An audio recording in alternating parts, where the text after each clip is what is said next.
देवकीजी, आपण अभिषेकी बुवांव्यतिरिक्त देखील किशोरीताईंकडून गाणं शिकलात. अशी वेगवेगळ्या प्रकारची घराण्याची गायकी आपण आपल्या गळ्यावर चढवताना, शेवटी गळा तो एकच असतो, परंतु त्या गळ्यावर अशा विविध प्रकारची गायकी चढवताना काय भान, काय काळजी किंवा काय आव्हान असतात? आव्हान असतं नक्कीच. काळजी गुरु घेतात की गळ्यामध्ये तुमच्या सगळ्या प्रकारचं गाणं. एकतर आवाज म्हणजे मी हे आमच्या गुरुजी गाणं सरस्वती किशोरीताई आमोणकरांकडनं जेव्हा शिकले तेव्हा सुरुवातीला मी वसंतराव कुलकर्णी, पंडित वसंतराव कुलकर्णींकडे शिकत होते प्राथमिक, म्हणजे लहान असताना. त्यानंतर मी ताईंकडे गेले शिकायला. तेव्हा त्यांनी आवाजाचं जे थोडंसं रियाज कसा करायचा, किंवा त्यांचं म्हणणं असतं आवाज पाण्यासारखा तयार पाहिजे, कुठल्याही प्रकारचं गाणं असू दे, काही असू दे, आणि सगळे ऑक्टेव्स, म्हणजे तयारीच्या दृष्टीने म्हणते. तर ओव्हरऑल जो संपूर्ण आवाज तयार करणे आणि शिवाय तुम्हाला वेगवेगळ्या पद्धती फॉर्म्स गाता येणे, या दृष्टीने आवाज तयार करण्याची आवश्यकता असते प्रत्येक गायक, नाही तर कुठेतरी आपण कमी पडतो. मग तर ते होऊ नये यासाठी एक आवाजाची तयारी, आवाजासाठी रियाज सांगितला त्यांनी. त्यामुळे असं. आणि अभिषेकी बुवांकडे त्यानंतर जेव्हा मी शिकायला गेले, ह्या अगोदर सुद्धा माझ्या आई बुवांच्या शिष्या राहिल्या आहेत, म्हणजे होत्या. तर त्यामुळे गायकीची मला बुवांच्या गायकीची सवय होती म्हणेन मी. ओळख म्हणजे खूप जास्त. खरं म्हणजे लहानपणापासून मी बुवांचंच गाणं ऐकलं आणि त्यांच्याच सानिध्यात राहिले, त्यांच्या अंगाखांद्यावर खेळलं आणि त्यांनी शिकवलं. पहिले काही सूर अगदी लहान बालपणी त्यांचं गाणं ऐकतच मी मोठे झाले. ते व्यस्त असल्यामुळे मला प्रत्यक्ष त्यांच्याकडे शिकता आलं नाही. हे नंतर घडलं ऑफकोर्स. तर त्यामुळे बुवांकडे शिकायला गेले तेव्हा मला आपलंच ऐकलेलं होतं गाणं, इतकं संस्कार झाले असल्यामुळे तो बदल मला काही वाटला नाही. आणि तत्वतः मला असं वाटतं की सगळे माझे गुरु जे आहेत ते एस्थेटिक्सचा त्यांचा जो अप्रोच आहे, सौंदर्यदृष्टी ठेवून आणि भावपूर्ण गाणं, काही असू दे, मग क्लासिकल असू दे, कुठलाही प्रकार असू दे, त्यांच्या पद्धतीने तो जो ते वेगळ्या पद्धतीने असलं तरी सुद्धा भावनिर्मिती त्यांची असायची. हे मला वाटतं बुवांकडे पण एस्थेटिक सेन्सचाच अप्रोच होता आणि ताईंचाही तोच आहे. म्हणजे मी फार लहान तोंडी मोठा घास घेते, परंतु माझं एक शिष्य म्हणून ऑब्झर्वेशन असं आहे की तो दुवा मला कायम तसाच वाटला की कोणी अर्थात त्याची अभिव्यक्ती किंवा त्याची मॅनिफेस्टेशन वेगळं असेल, परंतु म्हणणं तेच असायचं की शेवटी भावात्मक पद्धतीनेच गायला पाहिजे.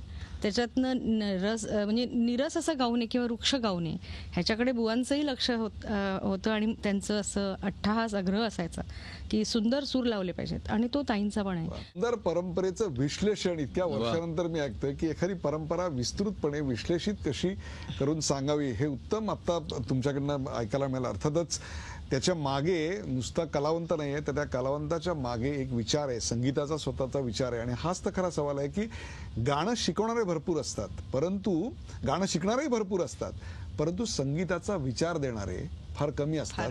त्याच्याविषयी काय सांगाल? विशेषतः ह्या परंपरेतनं जो संगीताचा विचार आपल्यापर्यंत पोहोचला, जी दृष्टी आपल्याला मिळाली, याचा एक पुसटसा उल्लेख आपण केला, तो म्हणजे त्यातली एस्थेटिक्स, सौंदर्य, याच्याविषयी काय सांगाल?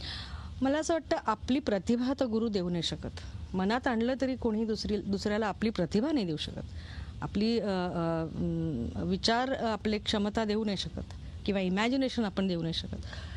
परंतु त्यामध्ये एक झाकण्याची किंवा त्याच्यामध्ये पाहण्याची, मी काय विचार केलाय, हे जे तुम्हाला सुंदर दिसतंय त्याच्या पाठी काय विचार घडलाय, किंवा त्याच्यापाठी काय सौंदर्याचे माझे जे विचार होते, किंवा हे सुंदर आहे किंवा हे सुंदर वाटेल, ह्याचा जो विचार गुरु किंवा गाणारा परफॉर्मर करतो. ॲज अ परफॉर्मर हे त्यांनी शब्दात न सांगता गाऊनच दाखवलं होतं ना, परंतु गुरु म्हणून जेव्हा शिकवताना ते ॲनलाइज करून सांगत असत. आणि ते शब्दात सुद्धा नाही, ॲनलाइज करताना सुद्धा, विश्लेषण करताना शब्दात सांगत होते की असं आहे बरं का आणि तसं आहे बरं का. ते प्रत्यक्ष गाऊन, आणि ज्याची ओढ त्याच्याकडे असेल ना, तो तेच घेतो, असं माझं ऑब्झर्वेशन. नेहमी असं वाटत आलं, गुरु शिष्य काय असतात, दोन आत्मे असतात. खरे. आणि या आत्म्याने त्या आत्म्याला दिलेलं एक प्रकारचं वरदान असतं, एक दृष्टी असते, ती अजून काही नसतं. तुमच्या गळ्यात बसून गुरु ते करू शकत नाही, फक्त दृष्टी देतो तुम्हाला. तत्व आहे ते, एक गुरु हे तत्व आहे. गुरुला माणूस किंवा समाजातला एक घटक न बघता एक तत्व म्हणून तुम्ही बघा, तेव्हा तुम्हाला कळतं की गुरुंनी खरंच आपल्याला काय दिलं आहे. ती दृष्टी दिली आहे की ही दृष्टी घे आणि आता हे सोनं किंवा चांदी किंवा कोळसा काय ते शोधतो. वा. आणि ते जे समोर सोनं आहे त्या सोन्यातनं एक सुंदर असा दागिना घडवा. असाच अनेक सुंदर दागिने तुमच्या हातून घडलेले आहेत, तुम्हाला ते परंपरेने मिळालेले आहेत. अभिषेकी बुवांची अशीच एक रचना आपल्याकडून.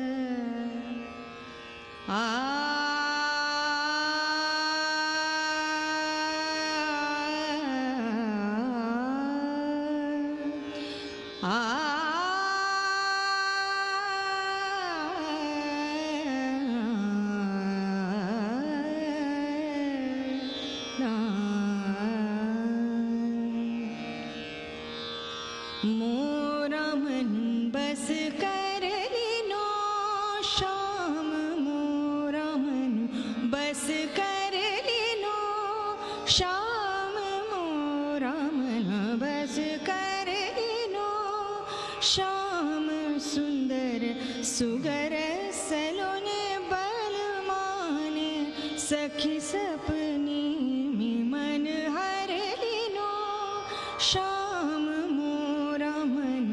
बस कर लीनो श्याम, मोरा मन बस कर लीनो श्याम.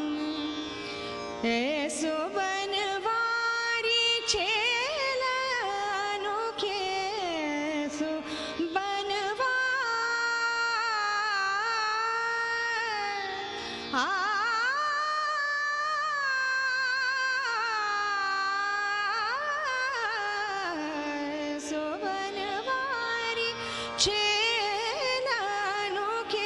खेल निस दिन करत हम संग, वो तो मन मोहरिनो श्याम, मोरा मन बस कर लीनो श्याम, मोरा मन बस कर लीनो, बस कर लीनो, बस कर लीनो श्याम.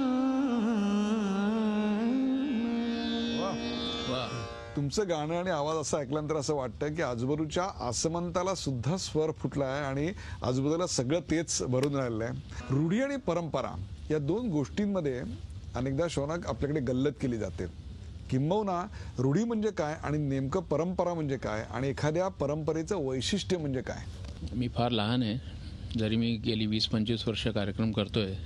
देवकीताईपेक्षा तुम्ही लहान आहेच, पण एकूणच आजकाल काय झालं सगळेच बोलायला लागलेत शास्त्रीय संगीतावर, म्हणून आम्ही जरा मागे राहायचा प्रयत्न करतो. पण आपण विचारलं म्हणून किंवा म्हणूनच तुम्ही बोललं पाहिजे दोघांनी की परंपरा म्हणजे काय, रूढी म्हणजे काय आणि घराण्याचं वैशिष्ट्य म्हणजे काय. मला वाटतं परंपरा आणि घराणं हा एक सगळ्यात चांगला मार्ग आहे गाणं शिकण्याचा, संगीत शिकण्याचा. एखाद्या घराण्यात तुम्ही किंवा एखाद्या परंपरेत जाऊन जेव्हा गाणं शिकता तेव्हा त्या परंपरेतनं खूप काही गोष्टी तुम्हाला मिळतात. पण जेव्हा मला असं वाटतं की एखादा माणूस अभिनिवेशाने असं म्हणायला लागतो की गाण्यापेक्षा घराणं मोठं किंवा परंपरा मोठी, तर तिथे कुठेतरी गल्लत होते असं मला वाटतं. किंवा माझ्या वडिलांचं मत पण तसंच होतं. परंपरा ही प्रगतिशील राहिली पाहिजे, त्याच्यात थोडे थोडे चेंजेस येत राहिले पाहिजे. जसा काळ बदलतो तसा, नाही तर ती मोडायची शक्यता असते. संस्कारित व्हायला पाहिजे, स्वीकारत गेली पाहिजे. मी आता जसं आमच्या वडिलांच्या वेळेस त्यांना जे कष्ट गाणं शिकायला लागले तेवढे आम्हाला ऑब्व्हियसली लागले नाही, कारण मी एका चांगल्या ह्याच्यात शिकून. पण बाबा मला सांगू शकले असते की नाही तू बाकी काय ऐकत नाही, फक्त मला ऐक. आणि माझंच असं कधी बाबांनी कधीच नाही, कोणालाच नाही. त्यांना कारण माहिती होतं की माझी जर परंपरा पुढे जायची असेल तर ह्याच्यात ॲडिशन्स व्हायला लागतील.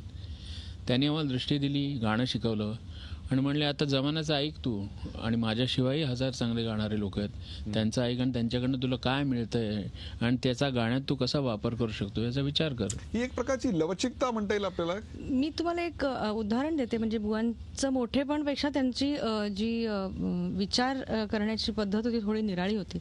ते स्वतः परंपरेतनंच आलेत आणि ते जे शिकवत होते ते परंपरेतलंच शिकवत होते.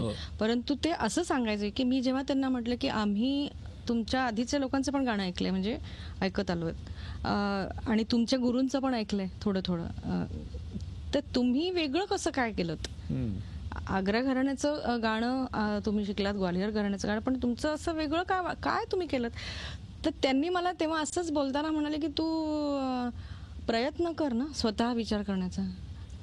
मी सांगतोय तुला तसंच गा, ह्याच्यापेक्षा तू स्वतः थोडं विचार कर मी काय गायलो त्याचं. बस एवढंच. झापड लावणं नाही तर उघडणे डोळे, उघडणी, ते म्हणायचे डोळे उघडून दृष्टी. तू स्वतः विचार करून धडपडशील, पडशील, परत उठशील, परत प्रयत्न करशील.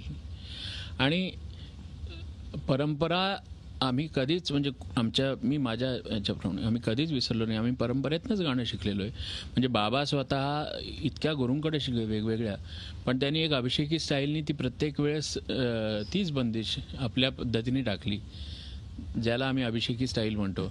पण ते परंपरेच्या विरुद्ध कधी गेले नाहीत. म्हणजे बाबा, मला आठवतं जेव्हा त्यांनी देवाघरचे ज्ञाते कोणाला केलं, क्लासिकलमध्ये एक पद्धत आहे की मैंने उसने वो जो बंदिश की नहीं उसका जवाब है मेरी बंदिश, असा दुसरा कॉन्टेम्पररी कोणी म्हणायचं की मी त्याला एक जवाब देतो या माझ्या कॉम्पोजिशननी त्याच रागातले. पण बाबा काय म्हणायचं माहिती आहे का, की नाथा माझा मोहिखला याला देवाघरचे ज्ञात कुणाला हा सलाम आहे. वा वा, ती स्पर्धा नाहीये, सलाम आहे म्हणायचे. It's a compliment. आम्ही परंपरेतनं आलोय, परंपरेतनं घडलोय आणि आम्हाला देवाने तो विचार करायला शिकवलं, म्हणून हे नवीन कॉम्पोजिशन.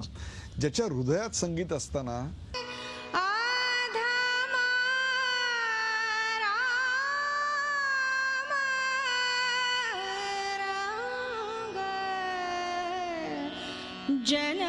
जनपालक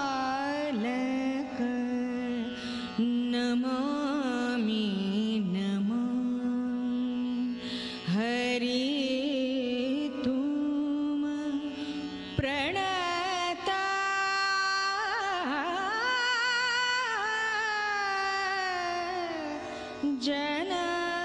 जनपालक नमामि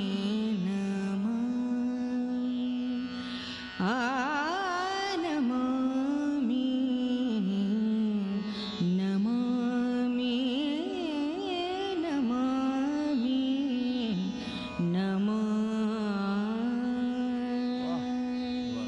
क्या बात आहे. अशा अनवट गोष्टी ऐकल्यानंतर वर्षाची सुरुवात ही खऱ्या अर्थानं प्रारंभ ज्याला म्हणतात ना, तो परंपरेचा प्रारंभ झाल्याचा अनुभव मिळतो. ही जी परंपरा, हा वारसा जो आपल्याला लाभला, त्यातला आणखीन एक पदर होता, तो म्हणजे रवींद्र संगीताचा. या रवींद्र संगीताविषयी काय सांगाल आणि तो तुमच्या परंपरेशी कसा जोडला गेला? रवींद्र संगीत पूर्णतः नाही, त्यातल्या एखाद दोन गोष्टी बाबांनी स्वरचित केल्या होत्या. त्यांची जी पारंपरिक आहे त्याचाच थोडाफार एक संस्कार घेऊन. काय होतं की बाबांनी इतकं काम केलंय की त्याच्या 50%ही बाहेर आलेलं नाही आहे. 50% फारसं मला आणि देवकीताईला माहिती आहे, तिला तर जास्त माहिती आहे. पण बाबा गोव्याला क्वायर बसवायचे. त्यांचा एक क्वायर होता, त्याच्यात त्यांनी सामवेदापासून ते रवींद्र संगीतापर्यंत सगळे प्रकार त्या मुलांकडनं बसून घेतले होते. क्या बात आहे. म्हणजे सामवेदापासून सुरुवात व्हायची. हे माहिती नाही बाहेर कोणाला फारसं? नाही, कोणालाच नाही माहिती. तर त्याचा एक भाग रवींद्र संगीत होता आणि त्याच्यात वेगवेगळ्या प्रकारचं संगीत होतं. म्हणजे बाबांनी पंजाबी संगीताचाही अभ्यास केला होता, ते त्याच्यात घेतलं होतं. रवींद्र संगीत घेतलं होतं, कोकणी संगीत घेतलं होतं, संस्कृत घेतलं होतं. झी 24 तास रहा एक पाऊल पुढे.